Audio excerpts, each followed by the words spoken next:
welcome to my YouTube channel Omega Maths Classes Sangria. I am your maths teacher.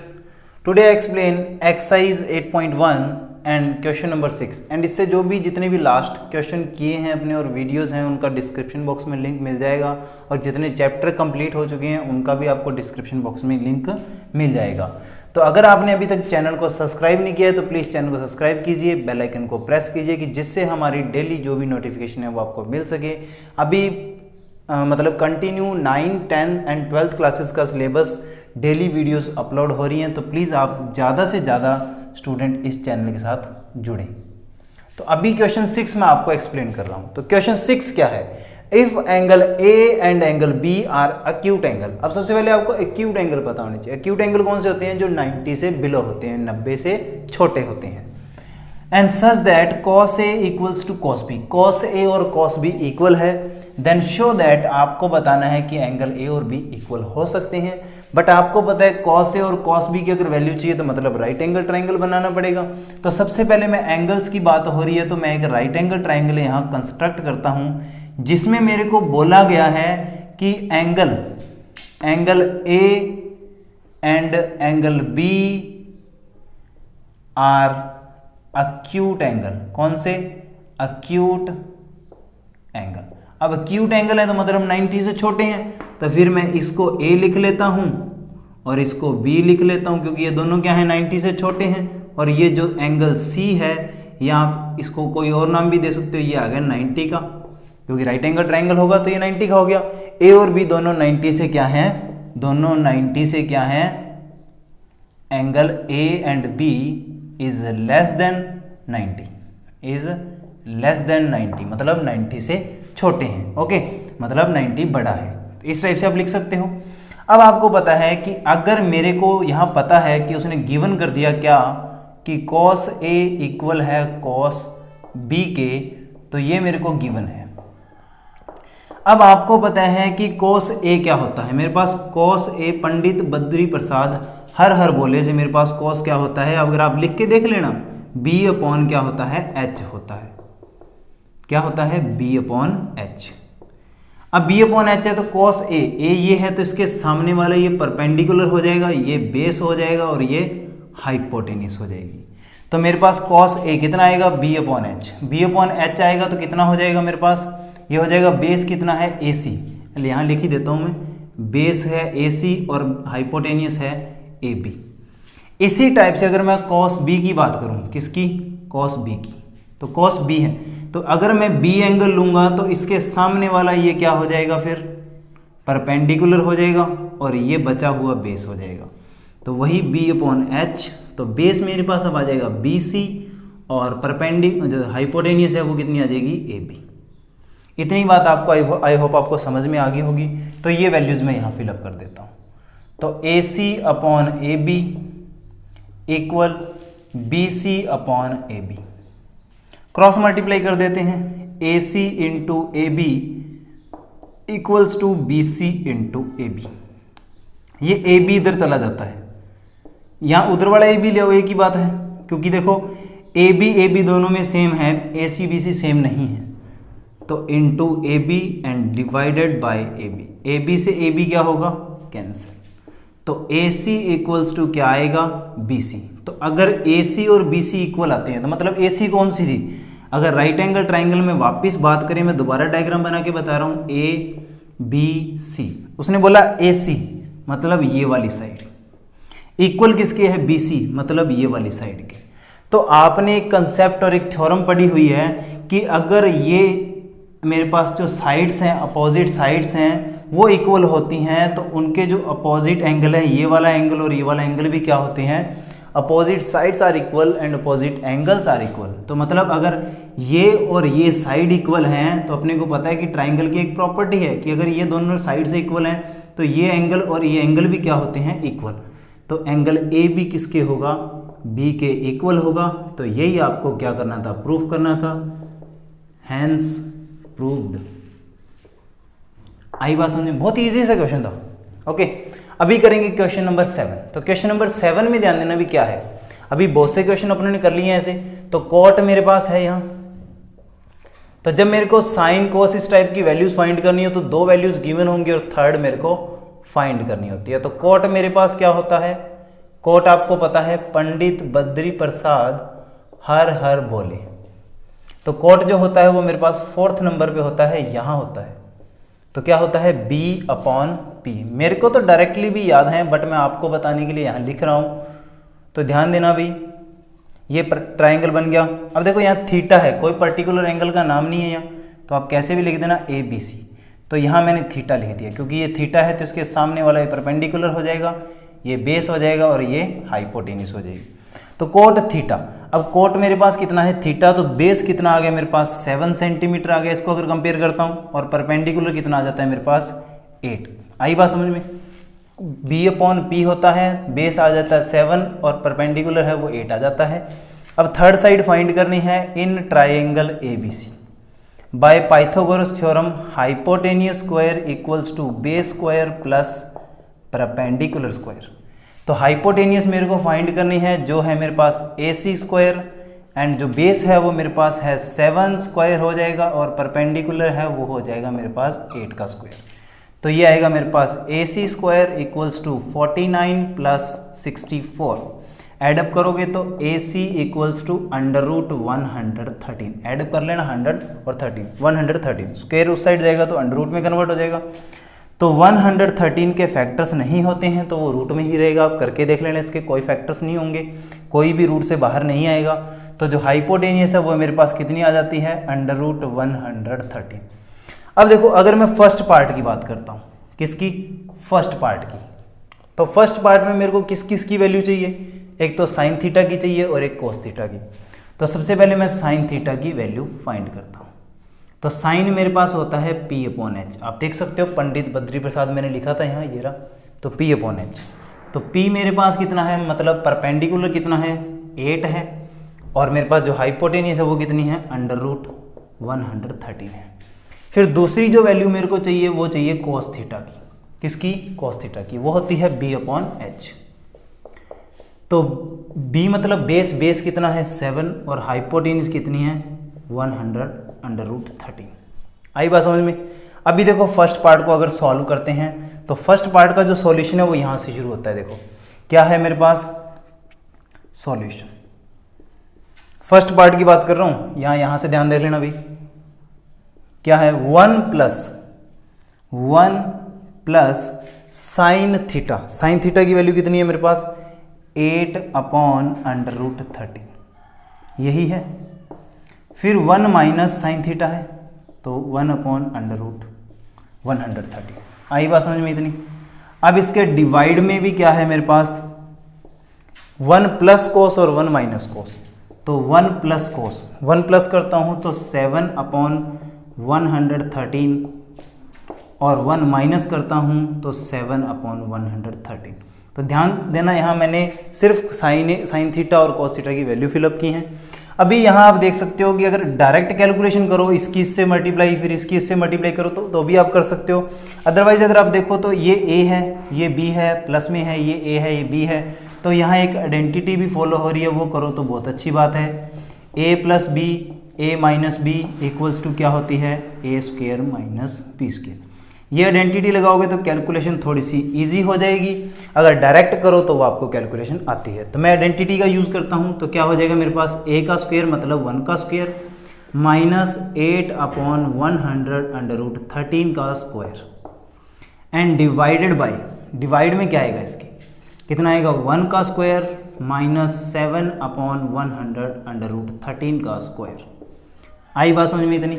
अभी ये 6 question तो आपने note कर लिया होगा तो इसको इरेज कर देते हैं।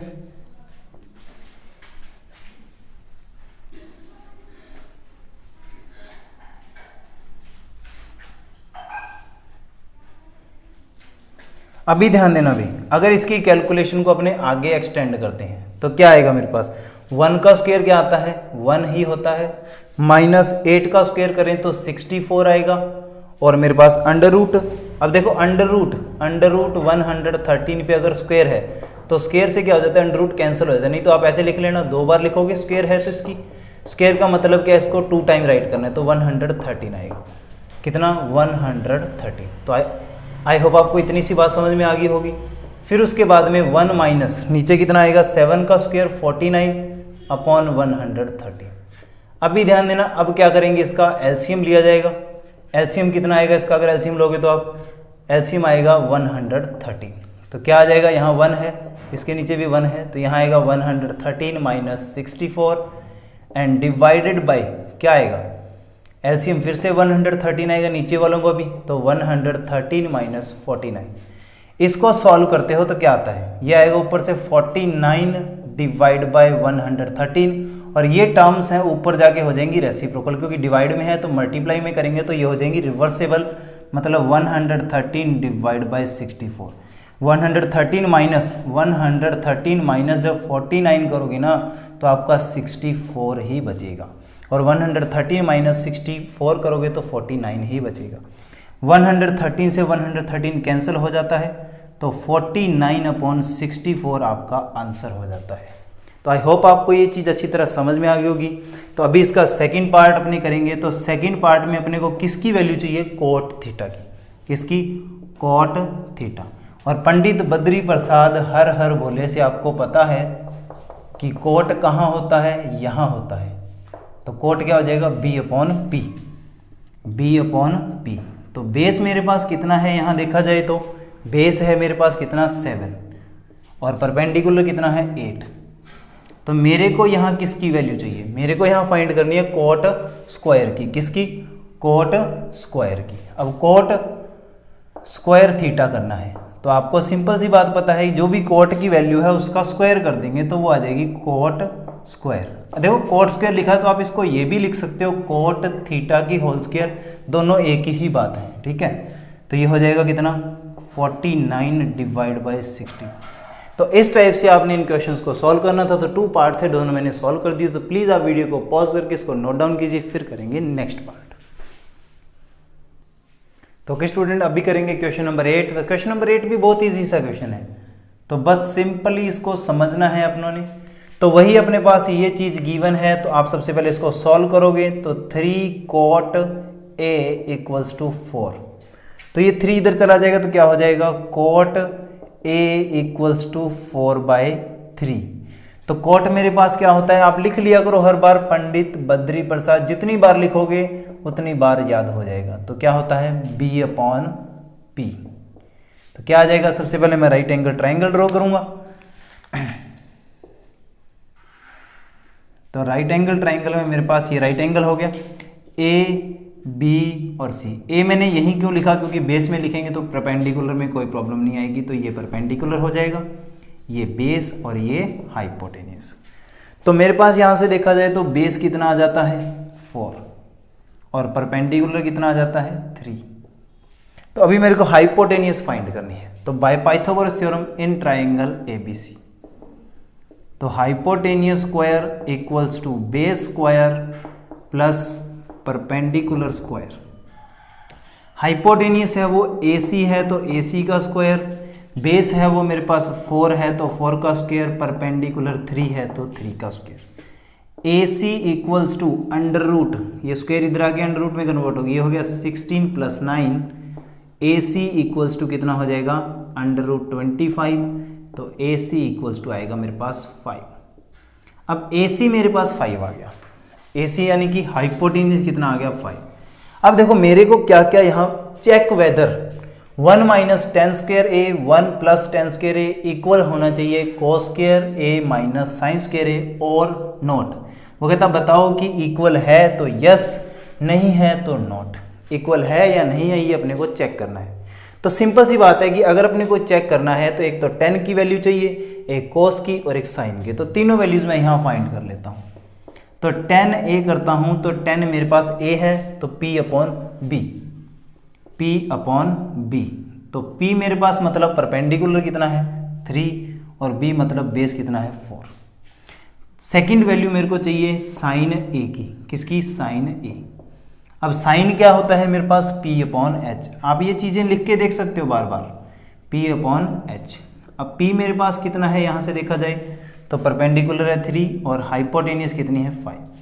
फिर मेरे को वैल्यू चाहिए कॉस ए की, तो वो होता है B upon H. Okay, B upon H.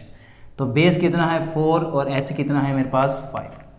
Okay, तो इस टाइप से मैंने तीनों वैल्यूज फाइंड कर ली हैं। अब आपको पता है कि मेरे को इसको इसके इक्वल चेक करना है। तो इक्वल जब चेक करेंगे तो देखो दो पार्ट हैं। इक्वल जब चेक करते हैं तो लेफ्ट और राइट दोनों चीज़ों को अपने इक्वल प्रूफ करते हैं। तो सबसे पहले मैं यूज़ करता हूँ लेफ्ट हैंड साइड का। तो पहले मैं लेफ्ट हैंड साइड को चेक करूँगा कि क्या आंसर आता है, फिर राइट हैंड साइड का यूज़ करेंगे। तो लेफ्ट हैंड साइड है वो मेरे पास 1 minus 10 square a upon 1 plus 10 square a है। अभी आपको पता है कि यहाँ जो वैल्यू है वो मेरे पास क्या है 1 माइनस 10 की वैल्यू देख सकते हो यहाँ से क्या है 3/4। तो 3/4 का क्या हो जाएगा स्क्वायर, क्योंकि 10 स्क्वायर है यहाँ। तो 1 प्लस 3/4 का स्क्वायर हो जाएगा।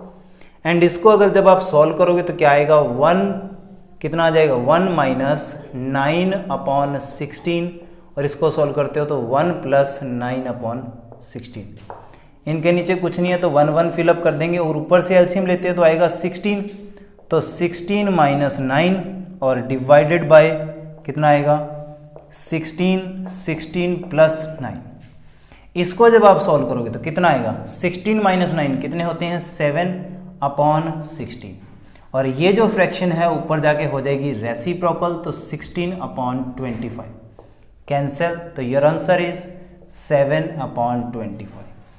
अभी मैं यहाँ राइट हैंड साइड को भी सॉल्व करूंगा। तो राइट हैंड साइड मेरे पास क्या है, राइट हैंड साइड आप देख सकते हो क्या है cos square a minus sine square a। तो cos की जो वैल्यू है वो मेरे पास क्या है यहाँ देख सकते हो आप 4/5 है। तो 4/5 का जब आप स्क्वायर करोगे माइनस साइन की जो वैल्यू है वो 3/5 है। तो इसकी स्क्वायर करते हैं तो इसका जब स्क्वायर करते हैं आता है 16/25। इसका जब स्क्वायर करते हैं 9/25। डिनोमिनेटर अगर सेम है तो डायरेक्टली माइनस हो जाता है, नहीं तो आप एलसीएम लेके करोगे। तो आप देख सकते हो कि left hand side is equal to right hand side, मतलब इट इज ट्रू या यस लिख सकते हो। Yes left hand side equals to right hand side, मतलब ये दोनों इक्वल हैं। तो यही अपने को बताना था। तो अपना 8th क्वेश्चन कंप्लीट है, तो इसको नोट डाउन कीजिए। अभी ध्यान देना स्टूडेंट्स, क्वेश्चन नंबर 9 करेंगे। तो क्वेश्चन नंबर 9 में क्या है, in triangle ABC right angle at point B. मतलब उसने बोला कि एक राइट एंगल ट्राइंगल है जिसका नाम है एबीसी, बट उसने बोला बी पॉइंट पे राइट एंगल बनता है। बी पॉइंट पे क्या बनता है राइट एंगल। तो अपने इसको ए नाम दे सकते हैं और इसको सी नाम दे सकते हैं। अपने को ए मैंने क्यों दिया, क्योंकि यहाँ अगर देखूं तो मेरे पास जो गिवन है उसमें वो 10A गिवन है। तो मतलब ए एंगल बेस में लिखूंगा। फिर ए एंगल अगर बेस में लिखता हूं तभी तो ये सामने वाला परपेंडिकुलर होगा और ये मेरे पास बेस होगा और ये मेरे पास हाइपोटेनियस होगी। हाइपोटेनियस तो सबसे बड़ी साइड होती है जो राइट एंगल ट्राइंगल की, उसको हाइपोटेनियस बोला जाता है। तो मेरे पास है 10A इक्वल्स टू 1/√3। अब मेरे को पता है पंडित बद्री प्रसाद हर हर बोले, इससे 10 क्या होता है P/B होता है। कितना P/B। तो P कितना आता है परपेंडिकुलर, मेरे पास यहाँ से 1 आ जाता है। B कितना आ जाता है, मतलब बेस √3 आ जाता है। और in triangle ABC by Pythagoras theorem, तो मैं इसकी थर्ड साइड फाइंड कर सकता हूँ। Hypotenuse square equals to base square plus perpendicular square. Okay, तो हाइपोटेन्यूस मेरे को जो AC है वो फाइंड करनी है। बेस मेरे पास कितना है √3 है और परपेंडिकुलर मेरे पास 1 है। तो ये आ जाएगा AC इक्वल्स टू √, ये स्क्वायर उधर √रूट में जाके होगी ट्रांसफर।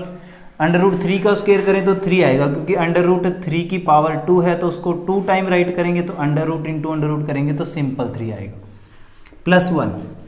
AC इक्वल्स टू कितना आ जाएगा √4 आ जाएगा। तो AC की जो वैल्यू है वो आपकी आ जाएगी 2।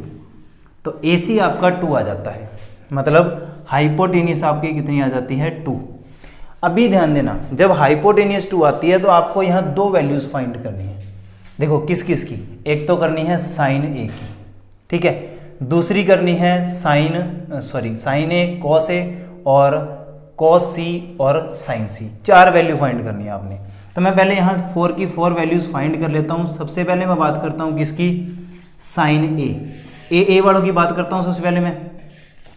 तो मेरे पास साइन ए की बात करता हूँ, तो साइन ए क्या होता है, P अपॉन एच होता है, P अपॉन एच। तो मेरे पास P कितना है, ए के अकॉर्डिंग बात कर रहा हूँ, ए के अकॉर्डिंग परपेंडिकुलर सामने वाला 1 और हाइपोटेनियस 2, ठीक है। अब उसके बाद में बात करता हूँ साइन ए की होगी, फिर बात करता हूँ कॉस ए की। किसकी, कॉस ए, या नीचे लिख लेते हैं अभी, कॉस ए। कॉस ए क्या होता है, B अपॉन एच। तो B अपॉन एच करते हैं तो कॉस मेरे पास कितना आता है, यहाँ से B देख लेना आप, ए के अकॉर्डिंग ले रहा हूँ यहाँ, तो बेस आ गया √3 और एच कितना आ गया 2। अब इसी टाइप से मेरे को देखो साइन ए की होगी और कॉस ए की होगी, तब मेरे को कौन सी चाहिए, कॉस सी और साइन सी।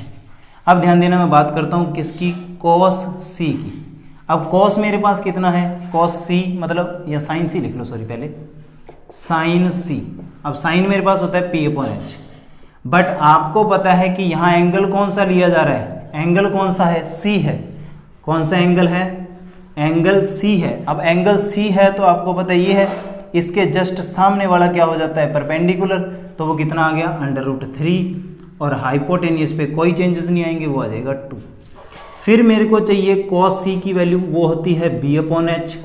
तो कॉस सी एंगल है तो B कितना हो जाएगा, ये तो परपेंडिकुलर हो गया सामने वाला, तो ये तो परपेंडिकुलर हो गया। अब बेस फिर कौन सा हो जाएगा, ये बेस हो जाएगा। तो बेस कितना आ जाता है मेरे पास 1 और हाइपोटेनियस 2। तो ये चारों की चारों वैल्यू मैंने फाइंड कर ली। अब मैं फर्स्ट पार्ट को सॉल्व करूंगा। तो फर्स्ट पार्ट मेरे पास क्या है, साइन ए इंटू कॉस सी प्लस मेरे पास है कॉस ए और साइन सी, यही है। दोबारा चेक करते हैं, cos A sign A cos C, cos A sign सी। अब साइन ए की वैल्यू अगर वहां से देखते हैं तो 1/2, इनके बिटवीन कोई साइन नहीं है तो मतलब मल्टीप्लाई का साइन है। कॉस सी कितना है, वो भी 1/2 ही है, प्लस कॉस ए कितना है, √3/2 है, और साइन सी कितना है, वो भी √3/2 है। इसको अगर सॉल्व करेंगे तो कितना आता है, इसको सॉल्व करते हैं तो 1 × 1 1, 2 × 2 1/4 हो गया, प्लस √3 × √3 सिंपल 3 एंड 2 × 2 4। अगर आप इसका एलसीएम लेते हो तो क्या आता है 4, तो ऊपर 1 + 3, आपका आंसर आ जाएगा 4/4 cancel, and your answer is 1। And इसी टाइप से सेकंड पार्ट को जब सॉल्व करेंगे तो सेकंड पार्ट में क्या है, cos A cos C minus sine A sign C. Cos A की वैल्यू कितनी है, यहां से देख सकते हो, कॉस ए है √3/2। फिर कॉस सी यहां से देख सकते हो 1/2 minus sine A 1/2 and sine C √3/2। इसको सॉल्व करोगे तो ये तो हो जाएगा √3/4 और ये भी हो जाएगा √3/4। दोनों सेम है तो माइनस में है तो दोनों हो जाएंगे 0। तो ये आपका आंसर हो जाता है। तो आई होप आपको ये क्वेश्चन अच्छी तरह समझ में आया होगा। तो प्लीज़ आप इसको नोट डाउन कीजिए। अभी इसका सेकंड लास्ट क्वेश्चन है, बहुत ही इंपॉर्टेंट क्वेश्चन है ये एग्जाम्स के लिए, एग्जाम्स में काफ़ी बार रिपीट होता है ये क्वेश्चन। जब इसको सॉल्व करते हैं तो सॉल्यूशन में क्या है, देखो इन ट्राइंगल PQR, एक मेरे पास ट्राइंगल है PQR, कौन सा PQR, बट उसमें जो Q है वो राइट एंगल है 90 का है, PQR। ओके, अब मेरे पास यहाँ देखो क्या गिवन है, उसने बोला है PQ मेरे पास 5 सेंटीमीटर है and determine the values of sine P, cos P and tan P। आपको पता है कि sine P, cos P, tan P की वैल्यू फाइंड करने के लिए ट्राइंगल की तीनों साइड्स मेरे पास गिवन होनी चाहिए। अब ट्राइंगल की तीनों साइड तो है नहीं, सिर्फ वन साइड गिवन है, अदर टू साइड मेरे पास ना तो ये गिवन है ना ये गिवन है, बट एक रिलेशन गिवन है, क्या, PR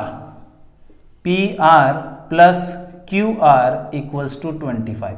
मतलब उसने बोला PR और QR का जो सम है वो 25 है। तो दोनों मेरे को नहीं पता अब दोनों कितने कितने की हैं, तो मैं यहां से किसी एक की वैल्यू फाइंड कर लेता हूं। तो बताओ किसकी करें, PR की कर ले या QR की कर ले, QR की कर लेते हैं। QR मतलब ये वाली कितनी आ जाएगी 25, ये PR उधर जाके हो जाएगी माइनस। ये काफी इंपॉर्टेंट क्वेश्चन है, ये इक्वेशन आ जाती है फर्स्ट, बाय आगे यूज होगी तो मैं फिर बाय इक्वेशन फर्स्ट लिखूंगा। तो मेरे को पता है QR की वैल्यू कितनी आ गई, यहां से 25 - PR। अब मैं यूज करूंगा in triangle P Q R hypotenuse square equals to base square plus perpendicular square. अब हाइपोटेनियस मेरे पास है पी आर की स्क्वायर हो जाएगी, बेस कितना है 5 का स्क्वायर हो जाएगा, परपेंडिकुलर कितना है क्योंकि एंगल पी चल रहा है यहाँ, एंगल पी के अकॉर्डिंग सामने वाला परपेंडिकुलर, और ये हो जाता है बेस, ये हो जाती है हाइपोटेनियस। ओके, तो परपेंडिकुलर कितना है 25 माइनस पी आर, इसका हो गया स्क्वायर। ओके, पी आर का स्क्वायर इक्वल्स टू 25, यहां एक आइडेंटिटी फॉलो हो जाती है, कौन सी, a माइनस बी की whole square equals to A square minus 2ab plus B square. तो क्या होगी यहाँ 25 का स्क्वायर मतलब 625 minus 2 into A 25 into B मतलब पी आर। ओके, और प्लस में बी स्क्वायर मतलब पी आर का स्क्वायर। ओके, तो ये हो जाएगा पी आर का स्क्वायर इक्वल्स टू 25 और ये हो गए 650 माइनस 50 पी आर, इसको सॉल्व करोगे तो 50 पी आर, इसको मल्टीप्लाई करो प्लस पी आर स्क्वायर। अब देखो ये भी पी आर है, ये भी पी आर है, दोनों को मैं इधर ले आता हूँ। ठीक है, मतलब कि वेरिएबल वाली जो टर्म है वो सारी एक साइड शिफ्ट कर देते हैं, कांस्टेंट एक साइड पड़ा रहेगा। तो पी आर का स्क्वायर माइनस पी आर का square plus 50 P R equals to 650, ये तो हो जाएंगे कैंसल, तो यहाँ बचता है 50 पी आर इक्वल्स टू 650। तो यहाँ से पी आर इक्वल्स टू कितना आएगा मेरे पास, P R equals to 650 divided by 50, 0 से 0 कैंसिल, 5 13 जा 65, तो पी आर की वैल्यू आ जाती है 13 सेंटीमीटर। अब पी आर जब 13 है तो by equation first Q R equals to क्या लिखा था 25 माइनस पी आर, तो पी आर मेरे पास आया 13, तो क्यू आर मेरे पास कितना हो जाएगा 12। आई बात समझ में? तो मैंने तीनों साइड्स की वैल्यू फाइंड कर ली है। जो मेरे पास ये था इसको सॉल्व किया तो ये मेरे पास क्यू आर है वो 13 सेंटीमीटर बन जाती है। ओके, सॉरी 12 बाय मिस्टेक लिखा गया 13 12, और ये मेरे पास बन जाती है 12 और ये आ जाती है 13। तो मेरे को साइन पी की वैल्यू फाइंड करनी है। First sign P, Pandit Badri Prasad हर हर बोले से साइन होता है P upon H. Angle P है तो सामने वाला हो जाएगा परपेंडिकुलर, वो है 12 और हाइपोटेनियस है 13। फिर मेरे को बतानी है कॉस पी की वैल्यू, तो कॉस पी इक्वल्स टू क्या है मेरे पास बी अपॉन एच होता है। तो बेस मेरे पास कितना है यहाँ 5 है और हाइपोटेनियस कितनी है 13। फिर जो थर्ड वैल्यू है वो मेरे को बतानी है 10p की, तो 10p मेरे पास होता है P upon B, Pandit Badri Prasad हर हर भोले। ठीक है, इससे आप याद रख सकते हो। तो परपेंडिकुलर कितना है 12 है और बेस कितना है 5। तो इस टाइप से आप सारी वैल्यूज फाइंड कर सकते हो। तो सिर्फ इसने 3 वैल्यूज बोली थी तो मैंने फाइंड कर दी। तो बहुत ही इंपॉर्टेंट क्वेश्चन है ये, मोस्ट इंपॉर्टेंट क्वेश्चन है। ठीक है, सीबीएसई के लिए तो मोस्ट इंपॉर्टेंट है कि जो सीबीएसई के स्टूडेंट है उनके लिए तो एग्जाम में क्वेश्चन पक्का ही आता है। तो आई होप आपको ये सारा कुछ समझ में आ गया होगा। तो वीडियो को लाइक कीजिए, चैनल को सब्सक्राइब कीजिए। For the new updates press the bell icon. मिलते हैं फिर नेक्स्ट वीडियो में।